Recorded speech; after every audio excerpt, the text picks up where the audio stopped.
오늘 서울대 추루스포럼의 김은구 대표 모시고 한국 크리스찬 청년들에게 고한다고 하는 귀한 그런 강연을 들었습니다. 원래는 다른 한 청년이 와서 북한의 진실, 이런 모든 것들을 밝혀주는 그런 시간을 가지려고 했는데 개인적인 사정이 있어서 오질 못했습니다. 그래서 오늘은 제가 우리 김은구 대표가 끝에 이야기했던 보수주의라고 하는 게 뭔가 이걸 좀 한번 설명을 하려고 이 자리에 섰습니다. 1945년 8월 15일 우리나라가 일제강점기 이 모든 걸 마치고 이제 해방이 됐습니다. 1948년 8월 15일 대한민국이 건국이 됐습니다. 그 이후로 70년 동안 엄청나게 큰 긍정적인 변화가 이 대한민국 땅에 있었습니다. 이 대한민국은 이승만, 박정희 등과 같은 자유보수주의자들이 세운 나라입니다. 저와 여러분이 살고 있는 이 나라가 어떤 나라인가를 정확히 아셔야 돼요. 이 나라는 이승만, 박정희 같은 자유보수주의자들이 세우고 발전시킨 나라예요. 지금 저와 여러분이 누리고 있는 이 자유와 번영, 엄청난 것과 같은 이런 모든 거 모두 자유보수주의에 기초하고 있는 거예요. 그럼에도 불구하고 좌익들의 잘못된 것과 같은 교육으로 인해 우리나라 사람들의 정신세계가 변하고 있습니다. 그 결과 사회주의, 공산주의 체제를 동경하는 무리들이 무척 늘어나 있어요. 사회 곳곳에, 중요한 곳에 이와 같은 붉은색의 무리들이 자리를 잡고 있습니다. 이렇게 하다 보니까 요 근래에는 자유민주주의, 자유시장 경제 체제를 나는 옹호한다 그 얘기만 하면 극우라 그래요. 여러분, 그게 무슨 극우예요? 지금 저와 여러분이 살고 있는 이 사회가 자유민주주의, 자유시장 경제 체제예요. 이게 무슨 극우예요? 맞습니까, 여러분? 이게 무슨 극우예요? 지금 우리나라의 기초가 이게 자유민주주의, 자유시장 경제, 지금 그것 때문에 저와 여러분이 먹고 살고 있고 우리 아이들 교육시키고 있는 거예요. 이런 상태인데 그 얘기를 하면 저보고 뭐라 그래요? 극우라는 거예요, 극우. 제가 언제 나가서 돌멩이를 던지고 무슨 일을 한 적이 어디가 있어요? 무슨 극우입니까, 이게? 이런 가운데 보수에 대한 잘못된 그런 인식이 확산이 되고 있어요. 아까 이야기한 대로 보수는 수구 꼴통이다. 이제 그런 얘기죠. 수구라는 말 자체가 좋은 의미로 쓰일 수도 있고 나쁜 의미로 쓰일 수도 있어요. 좋은 것, 의미로 쓰이면 옛 것을 잘 간수한다. 근데 이제 이게 너무 간수하다 보니까 고집을 피우면 그럼 이제 꼴통이 된다. 이제 그런 이야기죠. 그런데 우리가 이야기하는 보수주의는 아까 어느 자매님이 그 얘기 하더라고. 온고의지신. 그렇죠? 옛날의 것들을 잘 이렇게 살펴보고 그걸 우리에게 적용해서 그 지혜를 이용하는 거, 이게 우리가 그걸 보수주의라고 이야기하는 거예요. 그런데 많은 사람들이 이승만, 박정희 같은 이런 사람을 수구 꼴통이라고 이야기합니다. 여러분, 그 잘못된 프레임이에요. 이 세상 어떤 사람보다 가장 진보적인 사람이 이승만, 박정희 대통령입니다. 이승만은 조선시대의 유교 질서 완전히 타파한 사람이에요. 저와 여러분을 위해서 이 세상에서 사람들이 만들 수 있는 가장 좋은 체제, 자유민주주의 시장 경제 체제의 헌법을 마련해 준 사람이 이승만입니다. 그 당시 사람 가운데 이승만보다 더 많이 온 세상을 여행하고 온 세상을 이해했던 그런 사람이 어디가 있어요? 한문 다 하죠. 한글 다 쓸 줄 알죠. 영어 그렇게 잘하고 온 세상에 우리나라 사람 가운데 그렇게 훌륭한 진보적인 사람이 어디가 있어요?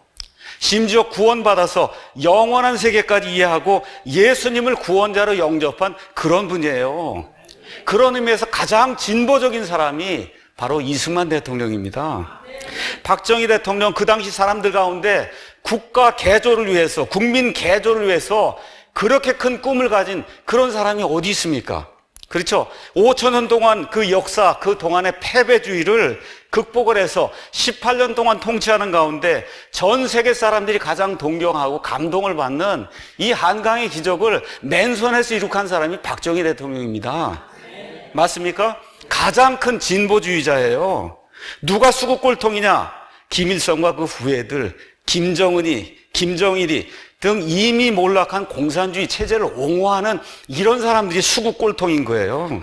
온 세계 사람들이 다 이건 망했다고 하는 사회주의 이런 이념으로 나라를 망치고 있잖아요. 북한의 고통받는 대중은 외면하고 김정은이만 유리하게 하는 그런 일을 하는 이런 사람들이 수국골통인 겁니다, 여러분. 예. 근데 왜 국민들이 이런 체제를 선택하고 지금도 약 50% 이상이 동조를 하고 있느냐? 이념과 사상이 바로 서지 않았기 때문에 그런 거예요. 여러분, 가난은 노력을 통해서 극복할 수 있습니다. 근데 한 국가 아니면 한 단체의 정신세계 이게 바로 서지 않으면 절대 선진국 대열에 들어갈 수 없습니다. 먹고 사는 거는 지금 제가 봤을 땐 우리나라가 뭐 모르겠는데 전 세계 5등 안에 드는 것 같아요. 먹고 사는 거, 이거 사는 걸로 보면. 근데 절대 어느 나라도 우리나라 선진국이라고 이야기하지 않습니다. 왜? 이게 비어있기 때문에 그래요. 이 정신세계가 비어있기 때문에 지금 그런 거예요. 다른 국가, 다른 민족이 우리나라를 동경의 대상으로 이제 삼아야 되겠다. 이게 세상의 인도자가 돼야 되겠다 하면 정신 문명이 발전해야 되는 거예요. 지난 70년간 경제 성장했습니다. 외적 성장했습니다. 그런데 이념과 이 사상이 이게 퇴보를 했어요. 퇴보. 그래서 심지어 보수주의를 표방하는 자유한국당 국회의원들조차도 보수 정신이 뭐냐 이렇게 물으면 그거 제대로 대답할 사람이 거의 없어요. 죄 없는 대통령을 탄핵으로 몰아가는데 앞장선 사람들이 이 자유한국당 국회의원들이에요. 지금 그날 2년이 됐어요. 그리고도 지금 잘못을 몰라요. 반성이 없어요. 우리 성경식으로 얘기하면 회개할 줄 몰라요. 그런데 문제가 되는 건 그리스도인이라고 불리는 사람이 여기 한 몫을 하고 있다는 겁니다. 이게 안타까운 거예요, 여러분. 그리스도인은 사회의 면역 체계입니다. 면역 체제예요. 여러분 에이즈라고 하는 그런 병을 아실 거예요. 에이즈. 에이즈는 면역을 약화시키는 그런 병이에요. 그러니까 에이즈 때문에 죽는 게 아니라 면역이 약화되면 그러면 폐렴이 생긴다든지 뭐가 이렇게 들어오면 그러면 죽는 거예요, 사람이. 다시 말씀드려 저와 여러분 이 그리스도인은 이 사회의 면역 체계예요. 면역 체제예요. 이 면역 체제가 약화가 되면 그러면 공산주의, 사회주의 같은 이런 악한 것들이 들어오면 사회가 붕괴가 되는 겁니다. 지금 이 나라가 왜 이렇게 어려우냐? 기독교가 면역 시스템의 그 역할을 감당하지 못하기 때문에 그래서 이 나라가 지금 이렇게 어려운 거예요. 목사들의 다수가 좌파라고 하는 그런 통계가 지금 나오고 있지 않습니까? 미국의 기독교 한마디로 침례교라고 얘기할 수 있는데 침례교에서 있을 수 없는 일입니다. 어떻게 목사가 좌파가 돼요? 성경적인 그런 기독교 안에서 어떻게 목사가 레프티스트가 되냐 말에 좌파가 된다는 게 그게 있을 수 있는 일입니까? 예수 그리스도의 영은 진리의 영입니다. 진리. 이 영이 들어가면 예수님의 진리로 말미암아 그 사람의 사상체계, 이념체계가 바뀔 수밖에 없어요. 어떻게 바뀌냐? 보수주의자로 바뀔 수밖에 없어요. 왜 그러냐? 성경이 보수주의를 가르치기 때문에 그렇습니다. 성경에 나와 있는 이 처음부터 끝까지 나와 있는 이 사상과 이념은 보수주의예요. 이 사상이 빈곤하면 국가가 표류하게 되고 이 표류가 장기화되면 국가가 망하는 겁니다. 그래서 오늘은 러셀 커크라고 한 사람이 지은 보수의 정신이라고 하는 굉장히 두꺼운 책이에요. 제가 다 읽지 못했습니다. 근데 여러분에게 이 보수주의가 무언가 하는 거를 여러분에게 소개하려고 이 책을 이제 가지고 왔습니다. 아까 우리 김웅 대표가 버크라고 하는 그런 사람 그 이야기를 했듯이 지금부터 한 200년 전부터 영국과 미국을 통해서 보수라고 하는 것이 어떤 개념인가 이런 것들을 정립한 그런 사람들의 그 이야기, 사상 이런 것들을 총망라한 그런 책이 이게 보수의 정신이라는 책이에요. 1953년에 출간이 돼서 베스트셀러가 됐고 그래서 많은 미국 사람들에게 영향을 미쳤던 이와 같은 책이 이 보수의 정신이라고 하는 이런 책입니다. 이 러셀 커크라고 한 사람은 미시간 주에 있는 주립대학의 역사 강사였어요. 여기 가서 읽어보니까 열차 기관사의 아들로 그렇지만 만만치 않은 지성을 겸비한 그런 사람이고 생물학적 사고로 이렇게 태어난 그런 사람이라 어마어마한 그런 문장들을 쓸 수 있는 그런 능력을 가진 사람이다. 우리가 예수님을 믿습니다. 예수님을 올바로 파급하기 위해서 가장 중요한 것이 뭐냐? 말과 글이에요. 이 사람들이 가지고 있는 이 말과 글을 쓸 수 있는 이게 사람을 변화시키는 거예요. 그래서 1953년도에 이 컨서버티브 마인드라고 하는 이 러셀 커크의 이 대작이 이제 나온 거죠. 뭐 대작은 별건 아닙니다. 이 사람이 이 박사학위 했을 때 쓴 논문이 바로 이 책이에요. 박사학위 쓴 논문이. 그래서 커크는 이거를 이제 박사학위를 하면서 이제 논문을 쓰면서 이렇게 이제 이야기를 했습니다. 이 책은 우리 문명의 정치적이고 정신적이며 지적인 전통을 지켜내려는 우리의 노력에 바치는 나의 헌신이다. 우리 문명이 있잖아요. 우리 서구사의 문명이 있어요. 미국의 기독교적인 그런 문명이 있어요. 그렇죠? 이게 정치적이고 정신적이며 지적인 전통이 있는 거예요. 미국이 왜 저렇게 발전하고 있는가? 거기에 대한 어떤 전통이 있는 겁니다. 그 전통의 핵심은 뭐예요? 기독교 정신입니다, 여러분. 자유에 기초한 기독교 정신이에요. 이거를 지켜내려고 우리가 노력을 하지 않으면 그러면 마귀가 이걸 빼앗아 갑니다. 그러니까 이 러셀 커크라고 한 사람이 기독교인은 아니에요. 그럼에도 불구하고 기독교 정신, 그 정신이 얼마나 중요한가를 이 책에 이제 기술을 한 거예요. 그래서 현대인의 정신을 구해내려면, 이 마귀의 세력에서 현대인의 그 정신을 구해내려고 하면 지금 바로 행동을 해야 된다. 이제 그렇게 이야기를 했습니다. 그래서 그 보수의 정신 거기 가서 보니까 거기에 좀 앞부분에 좀 이렇게 좀 여러분에게 나눠드릴 그와 같은 내용이 있어서 그래서 몇 가지 좀 이렇게 인용을 하도록 하겠습니다. 그는 이제 이렇게 이야기했어요. 이 혼란한 시대에 보수주의 개념들이 어떤 의미가 있는지 따져보는 동시에 그 내용을 평가하는 게 이 책의 목적이다. 많은 사람들이, 미국 사람 포함해서 괜히 컨서버티브, 이렇게 보수주의자다 그러면 아까 제가 얘기한 대로 이 좌파의 파퓰리즘, 여기 이 어떤 그 세뇌 공작에 빠져갖고 아까 김은구 대표가 얘기한 게 딱 맞는 거예요. 보수주의의 반대는 급진주의, 혁명주의예요. 진보가 아니에요. 여러분, 이승만, 박정희 같은 사람이 보수주의인데 얼마나 진보주의자예요. 저도 굉장한 보수주의자인데 굉장한 진보를 이룬 사람입니다. 그런 의미의, 그런 나쁜 의미의 이런 수구 꼴통의 그런 의미가 아니에요. 보수주의라고 하는 그 원래 그 의미가 무엇인가. 그래서 이 보수주의에 대한 개념들에 대한 오해가 생기기 때문에 그래서 이런 것들을 해결하기 위해서 이 책을 썼다. 그래서 이 책은 보수 정당들의 역사서, 뭐 보수주의 정당이라고 하면 미국 같으면 이제 공화당이 있는데 이런 거 역사서가 아니다.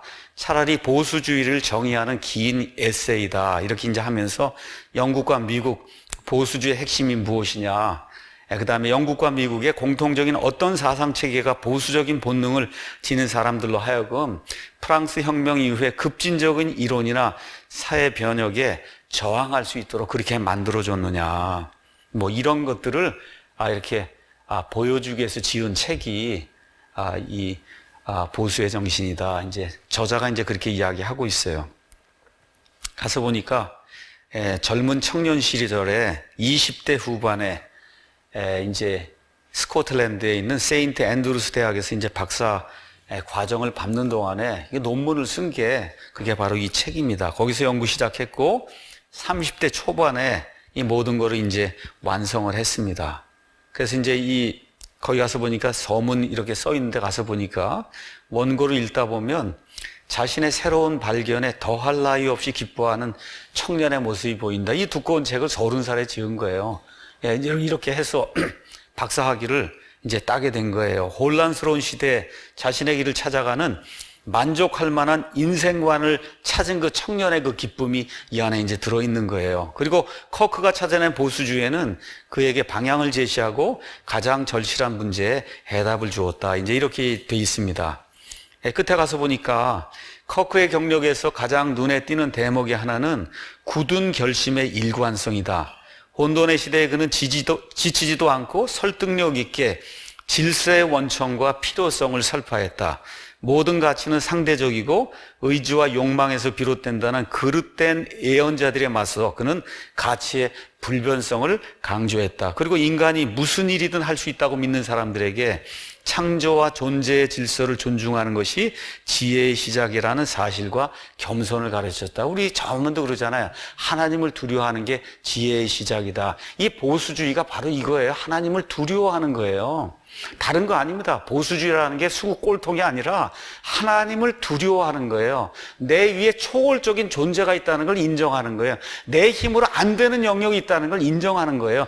그래서 예수님을 필요로 하는 게 그게 보수주의인 겁니다. 러셀 커크는 이미 우리 곁에 없어 이미 세상을 떠났어요. 그러나 그의 말과 책, 기념비적인 글에서 우리는 여전히 힘을 얻게 된다. 그 중에서 가장 으뜸은 바로 이 보수의 정신이다. 이렇게 이제 한 분이 이렇게 이야기를 했습니다. 자, 그래서 러셀 커크가 이 책을 이제 7번째 개정판을 내면서 이렇게 이제 이야기했습니다. 어느 사회나 건강하게 작동하려면 개선하려는 추진력과 보존하려는 추진력이 모두 필요하다. 그러니까 개선하려는 것도 있고 보존하려는 것도 있어야 돼요. 시대 환경에 따라 우리는 진보 쪽의 힘을 보탤지 아니면 계속성의 무게를 둬야 할지를 결정한다. 현대 사회는 눈이 핑핑 도는 속도로 변화한다. 맞습니까, 여러분?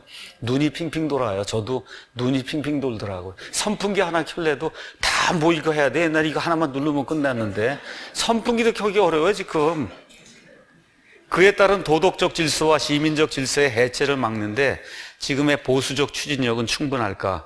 그 사실 여부는 오늘날의 보수주의자들이 얼마나 그들의 유산을 잘 이해하느냐에 달려있다는 거예요. 저와 여러분이 기독교 정신, 이 성경에 나와 있는 이와 같은 컨서버티브한 그런 정신이 무언가를 이해하지 못하면 이 나라는 망합니다, 여러분. 여러분의 자식들은 망하는 그런 사회에 살 수밖에 없는 거예요. 우리의 유산이 무엇이냐? 기독교의 유산이 무엇이냐? 최소한 기독교 정신의 유산이 무엇인가? 이거를 저와 여러분 기억을 해야 지금 미국이 무너지려고 하는 가운데 지금 트럼프가 나타나서 저 뭐 하는 거예요? 기독교 정신을 살리는 거예요. 기독교 정신을 살리는 거예요. 그걸 살려서 다시 지금 막아보려고 지금 노력을 하고 있는 겁니다. 마지막으로 하나만 더 이야기하겠습니다. 이 책은 이제 그 역자가 이름이 이재학으로 돼 있는데 이분이 그 역자의 글 중에 이렇게 이제 몇 줄 적은 게 있는데 감명적이어서 제가 여러분에게 읽어드리겠습니다. 보수주의는 독재나 재벌의 이해를 대변하는 사상이 아니다. 많은 사람들 그러죠. 대기업은 다 보수, 수구꼴통 이런 거 하는 게 아니에요. 보수주의는 어떤 일관된 논리 체계가 있는 이념도 아니다.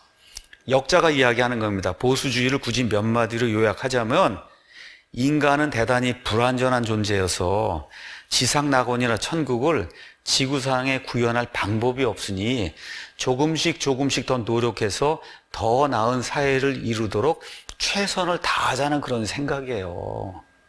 우리 인간의 힘으로 와탕탕 무너뜨려 갖고 이 혁명을 일으켜서 될 것 같죠? 안 됩니다.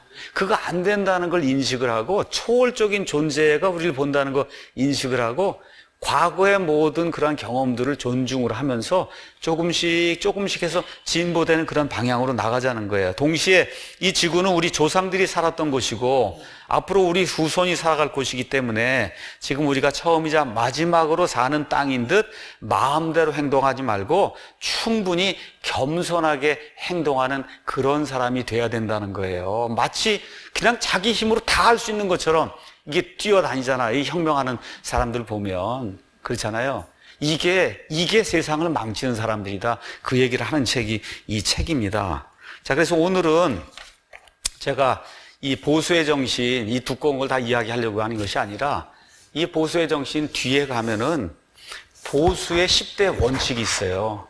그러니까, 내가 좀 보수적이야. 이렇게 이야기할 때 특히 우리 미국이나 영국의 기독교인들이 나는 좀 보수주의적인 그런 사람이다 라고 이야기할 때 그 사람들이 가지고 있는 그 10가지 원칙이 있습니다. 그 원칙은 저와 여러분이 자식들을 제대로 키우기 위해서 어떻게 키우냐? 보수적으로 하나님을 두려워하는 그런 사람으로 키우기 위해서 반드시 필요한 거기 때문에 오늘 그 원칙을 제가 말씀을 드리고 우리 사회와 이렇게 한번 투영해보는 그런 시간을 갖도록 하겠습니다. 처음에 말씀드린 것처럼 보수주의는 이념이나 종교가 아니에요. 보수주의는 정신의 상태이며 문명사회의 질서와 역사를 바라보는 시각이에요. 우리 이게 대한민국이 지금 한 70년 전에 진짜 세계에서 제일 못 사는 그런 나라에서 지금 세계에서 가장 잘 사는 그런 나라의 반열에 지금 들어있거든요. 이거의 그 역사를 어떻게 보느냐 말이에요. 이게 하나님이 함께 해주신 아름다운 그런 역사로 보는 거냐, 태어나서는 안 될 그런 나라로 보는 거냐, 이런 역사관이 있지 않습니까, 여러분? 그렇죠? 예. 이 문명사회의 질서와 역사를 바라보는 그러한 그 시각, 이게 보수주의입니다. 그래서 보수적인 인간은 어떤 사람이냐면 무질서와 어둠보다는 영원히 지속되는 것들을, 그거를 영원한 것에 가치를 두는 그런 사람, 그걸 기뻐하는 그런 사람이 보수주의자예요. 여러분, 그런 의미에서 보수주의자입니까? 영원히 지속이 되는 하나님의 영원한 생명에 관심을 두고 내가 이 땅에서 어떤 고통과 핍박이 있다 해도 저 하늘나라에 영원 무궁토록 나를 위해 하나님이 만들어 놓으신 한 자리가 있다는 그 사실, 그거 기억하며 사는 사람입니까? 예, 그런 사람이면 반드시 보수주의자가 돼야 된다는 거예요. 그래서 지금부터 소개하는 10가지 원칙은 현 시대 미국 보수주의자들이 지키고 있는 그러한 신념입니다. 첫 번째, 보수주의자는 불변의 도덕적 질서가 존재한다고 믿는 거예요. 이게 무슨 얘기냐? 인간보다 우월한 존재가 있다고 믿는 거예요. 그 존재가 인간을 위해서 이와 같은 도덕적인 질서를 만들어 놨다고 믿는 거예요. 그래서 그 우월적인, 나보다 훨씬 뛰어난 그와 같은 이 창조자, 우리 식으로 얘기하면 창조자 하나님이, 그렇죠? 우리 인간을 만들어 놓고, 그렇죠? 그 인간에게 도덕적인 그와 같은 질서를 이 양심이라고 하는 거 안에 주었다는 겁니다. 네. 이거를 믿는 거예요. 이렇게 하면서 이 보수주의자는 인간의 본성은 절대 변하지 않는다고 믿는 거예요. 이걸 기독교식으로 이야기하면 인간의 죄성, 탐욕, 우상숭배, 시기, 질투, 그렇죠? 또 동시에 또 뭐가 있어요? 무언가 영원한 걸 추구하려고 하는 그런 마음이 누구에게나 내재가 되어 있거든요. 그렇죠? 또 이렇게 선을 좀 추구해. 어떤 사람이 나는 악한 일만 하고 살겠다는 사람이 어디 있어요? 누구나 다 좋은 일을 하려고 하는데 모든 게 맞지 않으니까 자꾸 악한 일을 하잖아요.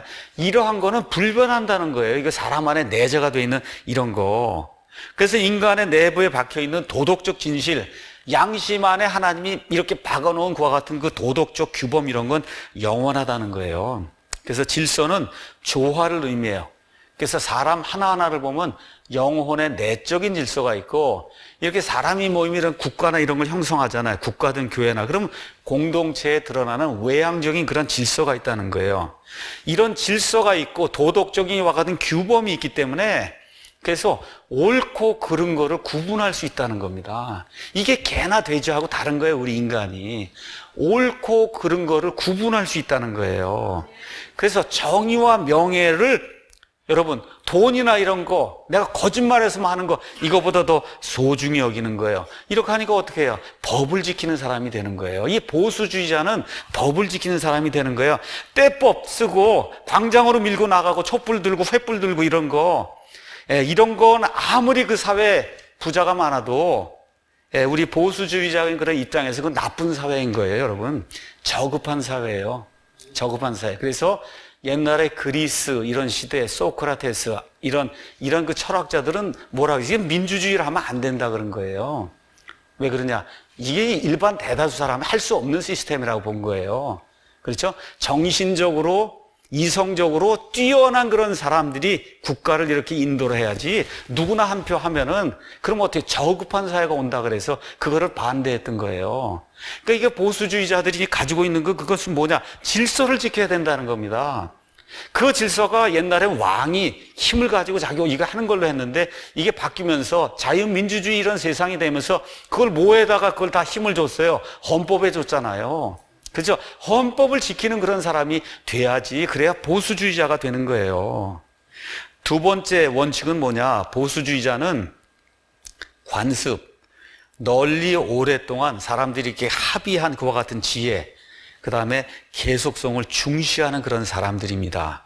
그래서 이 보수주의자들의 마음속에는 이런 게 들어있는 거예요. 사람들이 오랫동안 1000년, 2000년, 3000년 이렇게 지켜온 그런 관습이 사실 살펴보면 사람들을 평화롭게 이렇게 만들어주는, 살도록 만들어주는 그런 거라는 거예요. 그래서 이런 관습을 파괴하는 그런 사람들은 사실은 그들이 알거나 희망하는 양보다 훨씬 더 많이 부숴버린다는 겁니다. 여러분 한번 생각해 보세요. 지금 레닌이 스탈린이 일어나갖고 급진적으로 뭘 해갖고 세계에 평화를 가져와야 되겠다 그런 공산주의를 시작했잖아요. 그렇잖아요. 관습을 완전히 다 파괴해버렸어요. 그 파괴한 결과가 뭐예요? 지금 중국, 소련, 이 베트남, 캄보디아, 북한에서 1억 명 이상 사람을 죽인 거예요. 자기들이 무언가를 이렇게 해서 급진적으로 내려오는 관습을 바꾸면은 그럼 세상에 뭔가 이루어질 거를 이렇게 착각을 하는데 그게 아니라는 겁니다. 그게 아니라는 거예요. 그래서 이분이 이렇게 이제 썼습니다. 성공적인 혁명가들이 오래된 관습을 철폐하고 널리 오래 합의된 지혜를 조롱하고 사회 제도들의 계속성을 파괴했을 때 파괴하자마자 뭘 느끼냐? 곧바로 새로운 관습과 계속성 등을 수립해야 할 필요를 느끼는 거. 다 파괴하고 나니까 보니까 그게 좋았던 거예요. 그게. 그러나 그 새로운 수립 과정은 고통스럽고 아주 느린 겁니다. 또 그 결과로 등장하는 새로운 사회 질서는 급진주의자들이 지상의 천국을 수립하려는 열정 때문에 부숴버린 구 질서보다 훨씬 더 열등하다는 거예요. 지금 우리가 살고 있는 지금 이 시대 2018년이 바로 이런 거예요. 2016년, 15년보다 훨씬 나쁜 거예요. 기억을 해야 되는 겁니다. 다시 말씀드려 신중하게 변화를 추구해야 돼요. 단계적으로.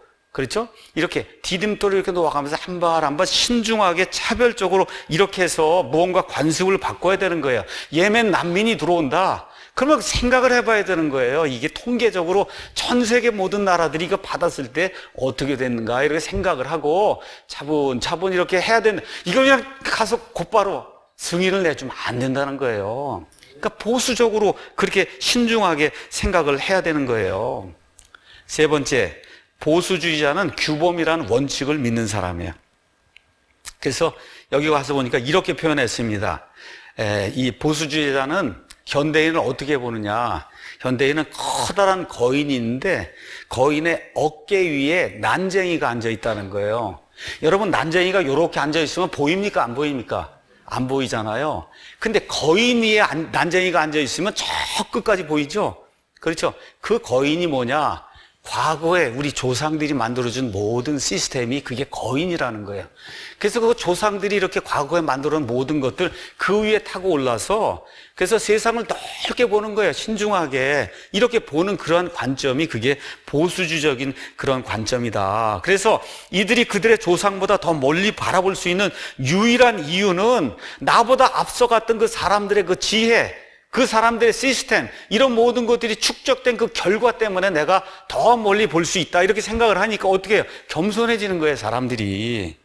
따라서 보수주의자는 오랜 기간 관습으로 굳어진 규범의 중요성을 매우 자주 강조하여 인간의 정신이 그 반대로 달려가지 않도록 하는 그런 사람이에요. 쉽게 말씀드려 동성애라고 하는 거, 하나님이 이 땅에 사람 만들고 6,000년 지났습니다.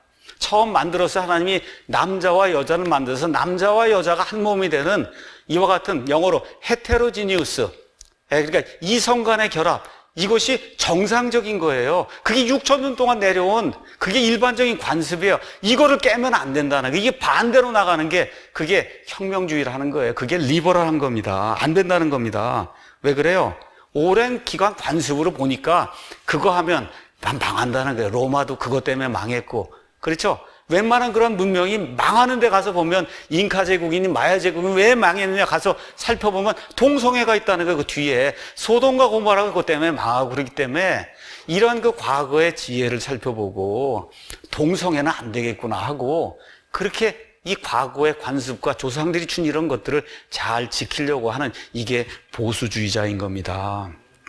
이렇게 하다 보니까 네 번째 원칙이 뭐냐? 보수주의자는 신중함이라는 원칙에 따라 행동하는 사람이에요. 그래서 보수주의자는 자유주의자나 급진주의자들이 신중하지 않다고 말하는 사람이에요. 왜냐하면 그들이 제거해 버리려고 희망하는 그 악독보다 더 나쁜 새로운 폐해가 등장할 위험을 충분히 고려하지 않은 채 오직 자신들만의 목표를 향해 달려가는 사람이 그게 자유주의 급진주의자예요. 그래서 보수주의자는 이걸 하게 되면 어떤 결과가 생길까를 깊이 생각을 하고 심사숙고한 뒤 행동하는 그런 사람입니다. 박근혜 대통령 탄핵 이제 2년이 돼 갑니다. 지금 2년 동안 다 거짓말이죠. 세월호 7시간부터 시작해서 박근혜 대통령에 대한 그 거짓 페이크 뉴스 지금 나오는 거 보세요. 다 거짓말이에요. 다. 맞습니까, 여러분?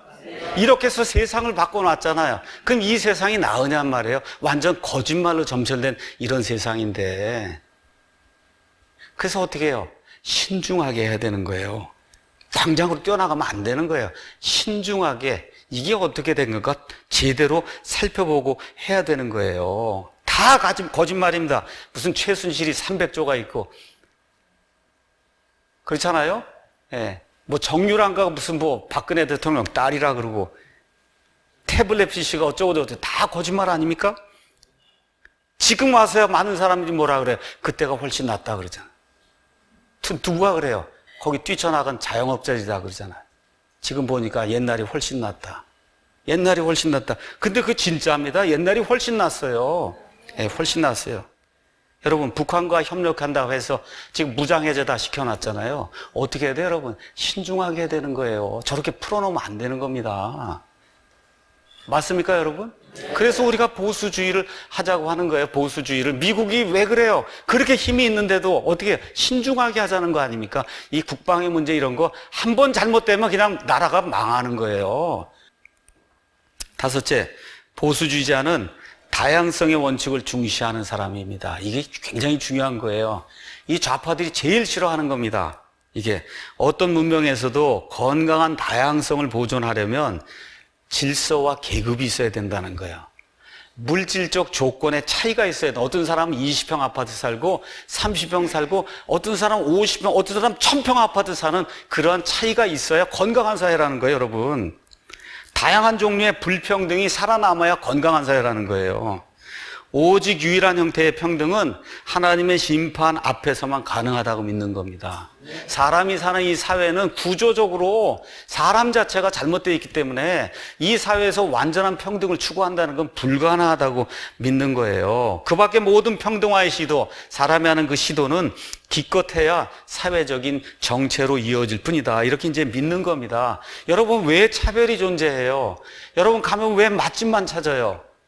여러분이 만드는 거예요. 그 맛집을 만들어서 어떻게 해요? 경쟁을 시키니까 맛있는 집이 나오는 거예요. 여러분이 핸드폰 이게 좋다고 하니까 그 회사께 팔리는 거예요. 어느 사람이 제일 나쁜 걸 원하겠어요? 그렇죠. 어떤 사람이 제일 맛없는 집에 가겠어요? 누가 만드냐? 여러분이 만드는 거예요. 그렇게 만들어야 경쟁이 돼야 그 사회가 좋은 사회가 되는 거예요. 저비용 사회가 되는 거예요. 누구나 다 3등이다. 누구나 나가나마나 다 10등이다. 이건 뭐하러 삽니까, 이 세상은? 그렇잖아요. 지금 뭐 무슨 교육감이 있는데 그 교사가 얘기하는 거예요. 교육감에 와서 무슨 이 국가체전이나 이런 거 나가서 선수들 그런 거 하지 말라 그런다는 거예요. 참여하는 데 의미가 있는 거지. 1등, 2등은 소용이 없다. 이게 여러분 말이 됩니까? 들어보세요. 얼마나 좋아요. 참여하는데 여러분 절대 안 되는 거예요. 이왕이면 1등 하셔야 되는 겁니다. 예. 이왕이면 1등 해야 돼. 축구도 하면 이왕이면 1등 해야 되는 거예요. 왜 가서 참여하는 데 의미를 찾아요? 이렇게 하면 발전이 있겠어요? 발전이 없는 거예요. 발전이 없는 거예요. 이거 안 되는 사회예요. 안 되는 거예요. 그래서 이렇게 하는 가운데 열심히 노력해도 도태가 되는 이런 사람들을 사랑과 배려로 이 약자들을 도와주는 이런 시스템을 구축을 해야지 잘 나가는 사람 하지 못하도록 만들고 끌어잡아 당기고 그렇죠. 이렇게 하는 사회가 되면 다 같이 공멸하는 겁니다. 다 같이 공멸하는 거예요.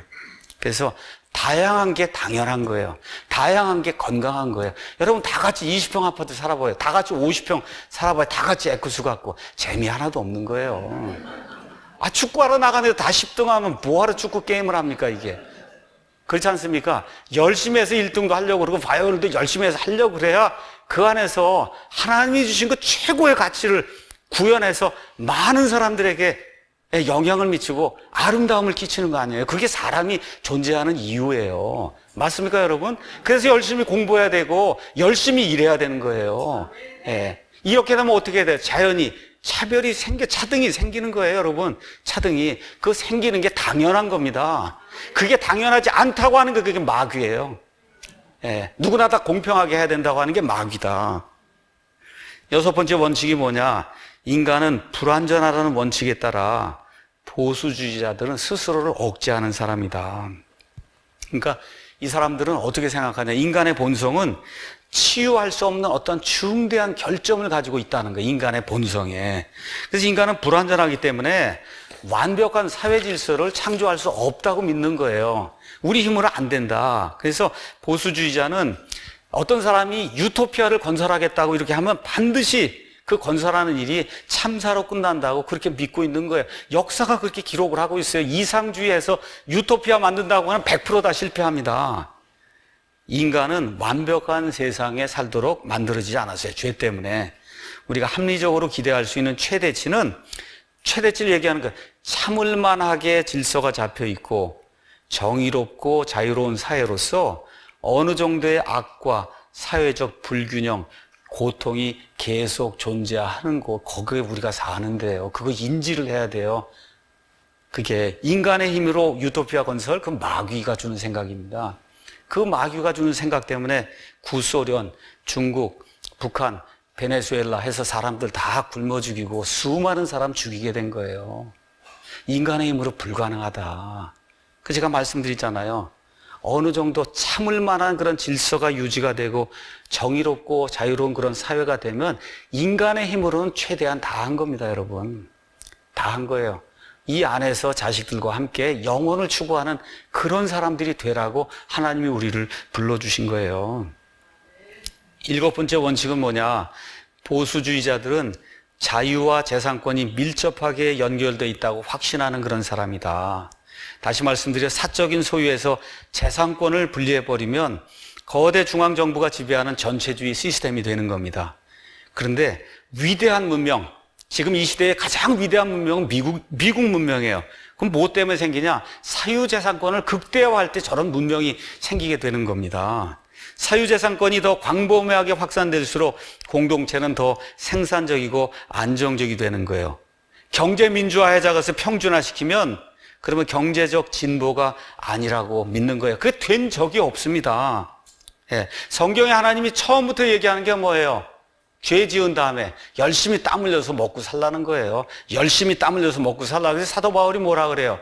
일하기 싫으면 먹지 말라는 거 아닙니까? 이게 성경이 이야기하는 이 자유민주주의 시장경제 체제예요. 그래서 재산권을 가장 크게 강조해주는 그와 같은 나라가 이 세상에 가장 좋은 나라예요. 남의 것 다 빼앗아서 무슨 소득주도 성장한다 그러고 반기업 정서 한다 그러고 노조 편향적으로 이 노사 운영을 하고 이렇게 해서는 국가가 망합니다. 노동의 유연성, 이 쓰고자 하는 사람이 이 노동하는 그런 사람들을 유연하게 이렇게 고용하고 해고할 수 있는 이와 같은 자유가 없이 성공한 나라는 하나도 없습니다, 여러분. 지금 현대자동차, 기아자동차의 문제가 뭐예요? 다 아시잖아요. 민노총 때문에 안 되는 거예요. 안 되는 겁니다. 대다수 기업의 또 문제가 뭐예요? 지금 상속세가 60%라 그래요. 그러니 어떻게 해요? 열심히 일하고 나서 그런 거 끝나면 국가가 다 가져가면 국가기업이 되는 거예요. 그 누가 열심히 일하겠습니까, 여러분? 그렇잖아요. 누가 열심히 일하겠어요? 이런 게 되면 안 된다. 그게 뭐예요? 국가 공영기업이 되는 거거든요. 삼성이나 이렇게 그렇게 만들면 여러분, 그럼 우리가 망하는 거예요. 기억해야 돼요. 국가가 경영해서 된 적이 없습니다. 기업을. 미국에도 처음에는 이 나라가 세워질 때 국가에서 경영을 많이 해봤어요. 이 기찻길도 해서 하면 국가에서 사람들 시켜서 한 건 기찻길이 제대로 되질 않아요. 근데 민영화해서 그걸 딱 놓아주면은 순식간에 그 길이 뚫리는 거예요. 안 됩니다, 그게. 안 돼요. 그래서 국가 주도로 뭘 한다고 하는 것은 그건 후진국 형태의 그와 같은 국가이고, 국가가 무언가를 남의 재산을 마음대로 빼앗아가는 어떤 세금의 형태라도 이렇게 빼앗아가는 거, 이것은 안 되는 거다. 여덟 번째, 보수주의자는 자발적인 공동체를 지지하고 강제적인 집단주의에 반대하는 사람이에요. 그러니까 보수주의자의 가장 큰 특징이 뭐냐? 영혼의 자유를 가장 중요하게 여기는 겁니다. 영혼의 자유. 내가 원하는 거 먹고, 내가 원하는 거, 원하는 차 타고, 원하는 집 가지고, 원하는 교회 다니고, 내가 원하는 대로 할 수 있는 거, 이거 하는 걸 최고의 가치로 치는 사람이 그게 보수주의자예요. 근데 이거를 국가나 뭐가 나타나서 통제를 하기 시작하면 그러면 죽을 맛이 되는 겁니다, 여러분. 죽을 맛. 그게 뭐예요? 사회주의, 공산주의인 거예요. 근대 민주주의에서 신중하고 유익한 것은 모두 의지의 협력을 통해서만 가능하다. 잘 들으세요. 민주주의라는 추상적 이름 아래 이루어지는 정치적 명령이 공동체 이와 같은 의지의 협력의 기능을 대신할 때 인간의 존엄과 자유는 파괴된다. 왜냐하면 국가는 자신을 이룬 수많은 작은 공동체보다 강하지 않기 때문이다. 중앙 집중화된 정부, 자꾸 사람 늘리고 공무원 늘리고, 그렇죠? 이 재정 늘려서 공공뭐 한다고 이렇게 해서, 그럼 뭐예요, 결국은? 국가가 모든 걸 다 지배하겠다는 거거든요.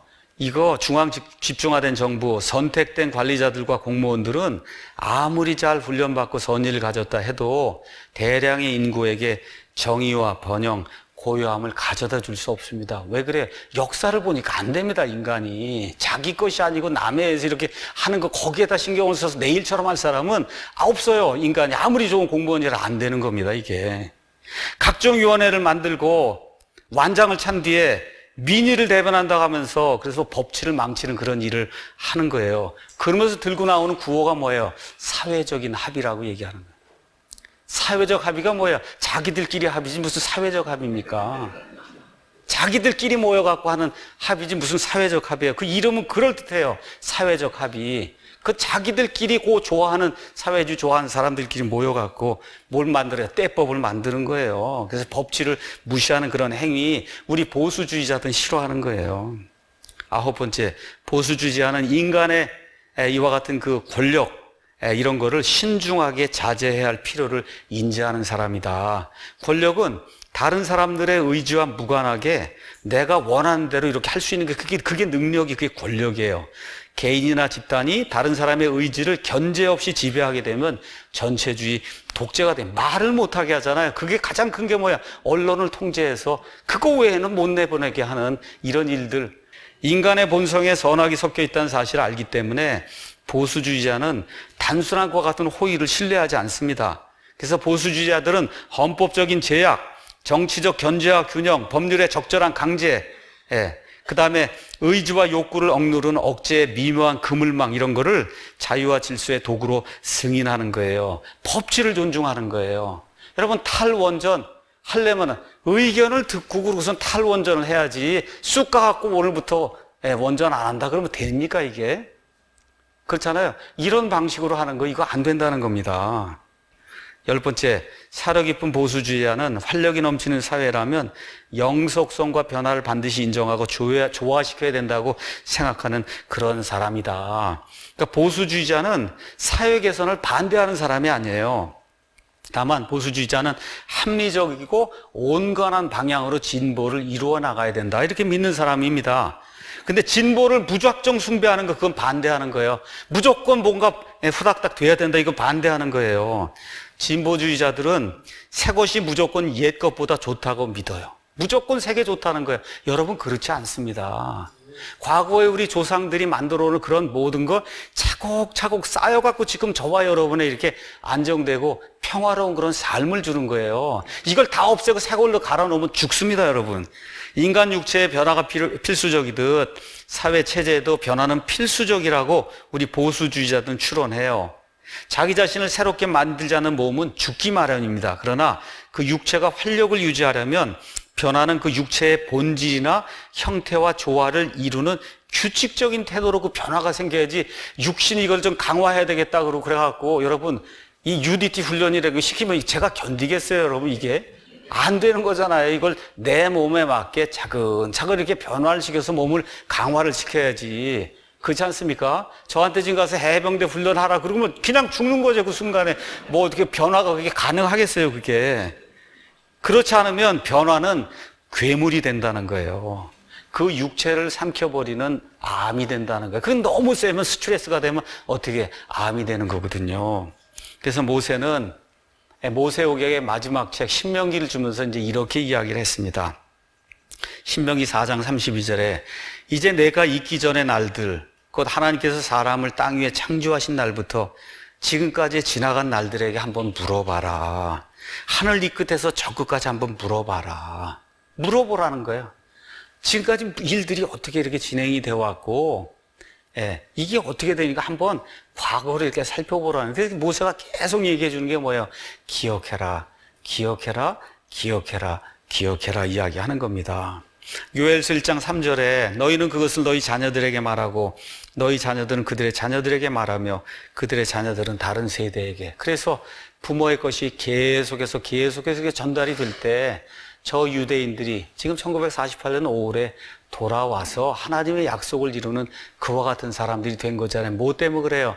보수, 컨서버티브하게 지킬 걸 지켰기 때문에 저 일이 이루어지게 된 겁니다.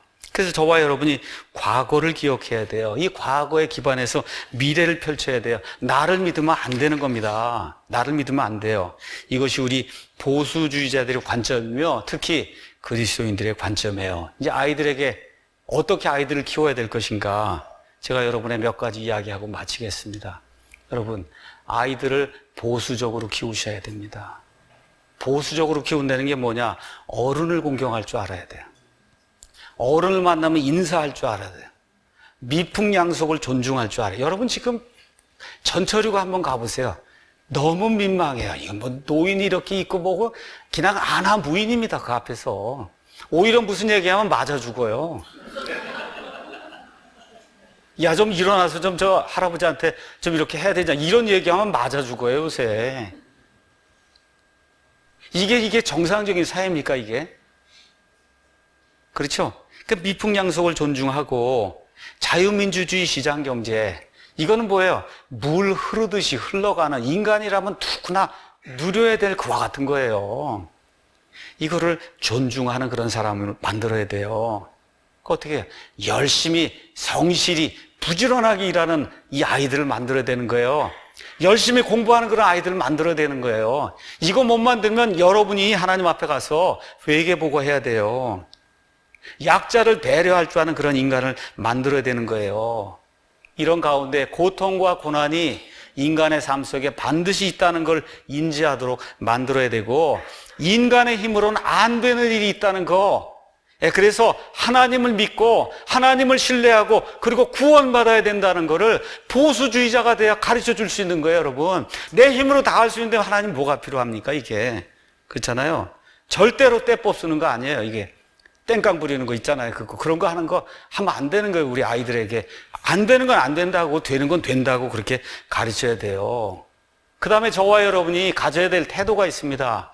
이 땅에 살다 보면 이 땅이 완전하지 않기 때문에 너무 힘들어요. 안 되는 일이 있어요. 그때 어떻게 돼요? 하늘에서는 하나님이 해결해 주실 거라고 믿는 겁니다, 여러분. 이 땅에서 떼법으로 뭘 해서 해보려고 이렇게 선동하고 이렇게 하는 게 아니라, 이 땅에서 내가 안 되는 일이 있어요, 인간 사회이기 때문에. 그럼 하나님이 내 투명한 양심을 보고 계시기 때문에 천국에서는 이 문제가 해결이 된다 하고, 이 하나님을 바라보는 이러한 믿음의 사람으로 아이들을 키워야 되는 거예요. 그래서 이 땅에서 고난과 고통이 있어요. 그러면 어떻게 해요? 구조적으로 사회가 나빠서 우리 어머니 아버지가 이렇게 이 피해 망상의 쪽으로 가게 되면 아이를 망치는 거예요.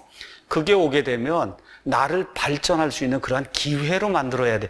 유명한 사람, 좋은 사람은 다 고통과 고난의 사람입니다. 이걸 통해서 사람이 위대하게 되는 거예요. 제가 분명하게 말씀드릴 수 있습니다. 고난과 고통과 핍박이 사람을 위대하게 만드는 거예요. 이게 없이 그냥 다 똑같이 뭐 이렇게 해서 이게 만들어 놓으면 사람 바보 얼간이로 만드는 겁니다. 있을 수 없는 거예요. 그래서 나의 발전 기회로 삼아야지, 부모나 사회를 원망하는 그런 사람으로 만들어 놓으면 죽을 때까지 엄마 아버지가 죽을 고생하게 되는 겁니다. 그래서 나를 희생자로 보지 않는 그런 사람을 만들어, 영어로 빅티마이즈 하는 거예요. 나는 저 사람 때문에 안 돼, 저 사회 때문에 안 돼, 저 무슨 구조 때문에, 뭐 때문에 안 돼, 그냥 다 해서 나는 희생자다. 이게 만드는 게 이게 좌파거든요. 예, 이게 안 되는 거예요. 어떻게 해요? 오히려 이런 것들을 기회로 보고 열심히 부지런히 일하며 살면서 남보다 더 잘 살고 잘하는 사람이 있다는 걸, 그걸 어떻게 박수를 쳐줘야 되는 거예요. 그 사람 때문에 우리 사회가 다 발전하는 겁니다, 여러분. 이렇게 생각을 해야 긍정적으로 사회가 바뀌면서 좋은 사람들의 사회가 되는 거 아닙니까? 이러한 가치가 바로 성경의 가치고, 이거를 우리는 뭐라고 그러냐? 보수주의라고 부르는 겁니다, 여러분. 수구 꼴통 이런 거 얘기하는 게 아니라. 그래서 마지막으로 이걸 위해서 제가 말씀드렸더니 무슨 데모하고 이룰 수 없는 거거든요. 그래서 우리 기도해야 됩니다. 왜 이런 일이 생겼냐? 제가 아침에 빵을 먹으면서 아마 제 아내에게 그랬던 것 같아요. 이스라엘 백성이 40년 동안 광야에서 만나를 먹었어요. 아침마다 내려가면 하늘에서 빵이 나와 있어요. 여러분, 하루 이틀 하니까 너무 좋은 거예요. 근데 이게 1년, 2년 똑같이 빵이 내리니까 기적이 매일 일어나도 실증이 난 거예요. 우리 국민들이 지금 실증이 났어요. 너무 잘 살고 하니까 실증이 났어요. 그래서 뭔가 또 한번 이상주의뭘 한번 해봐야 되겠다고 지금 이쪽으로 지금 가고 있는 거거든요. 저와 여러분이 해야 될 게 뭐 있어요? 기도해서, 그건 마귀 작품이지 그런 게 있을 수 없다. 이 사람들의 마음을 하나님이 이렇게 굽게 만들어 주셔야 돼. 그래서 이 여론이나 이런 모든 것들을 하나님이 이렇게 굽게 이렇게 만들어 이렇게 굽혀갖고, 그래서 올바르게 돌아오도록 그런 하는 일을 하나님이 해주시도록 저와 여러분이 기도해야 돼요. 아마 어저께 제가 말씀드린 임호국 장로님이라 그랬던가? 임호국? 맞죠? 유튜브에 가시거든. 임종덕 장로 이렇게 치면 나와요. 그런 인생도 있더라고요. 한번 가서 들어보세요. 그 고난과 핍박이 사람을 위대하게 만들었잖아요. 임종덕 장로. 이런 게 이제 보시면서 그분이 이야기하면서 제가 좀 찔리더라고요. 뭐냐? 국가를 위해서 기도해야 된다. 어떻게 기도하냐 그랬더니 아침, 점심, 저녁에 기도 꼭 해라.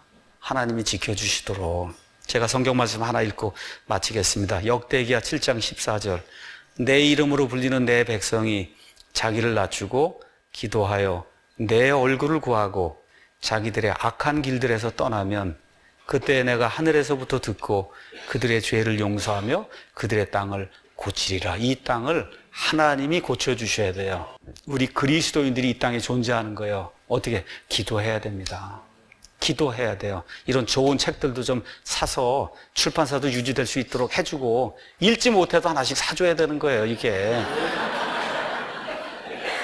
여러분 돈 벌어서 뭐 했어요? 이렇게 좀 사줘야 이런 출판사도 계속 좋은 책도 내고 그러는 거 아니에요, 이게. 그렇지 않습니까? 보수의 정신입니다, 보수의 정신. 오늘 좋은 주일에 예수님을 믿는다는 것이 무엇인가? 성경의 기독교적인 그런 가치가 무엇인가? 정말 사람을 사람답게 만들어주는 그런 가치가 무엇인가? 마귀는 한 번에 혁명을 일으키려고 하거든요. 그 일은 100% 실패할 수밖에 없어요. 이런 것들 기억하면서 하나님이 주신 이 나라, 이 민족, 특히 저 북한 땅에 저 2,500명 저 동포, 이 동포들이 순식간에 해방을 맞이할 수 있도록 하나님이 공산주의자의 모든 책동, 준동을 일시에 뒤집어 엎도록 저와 여러분이 기도하는 귀한 그리스도인이 되기를 예수님의 이름으로 축원합니다.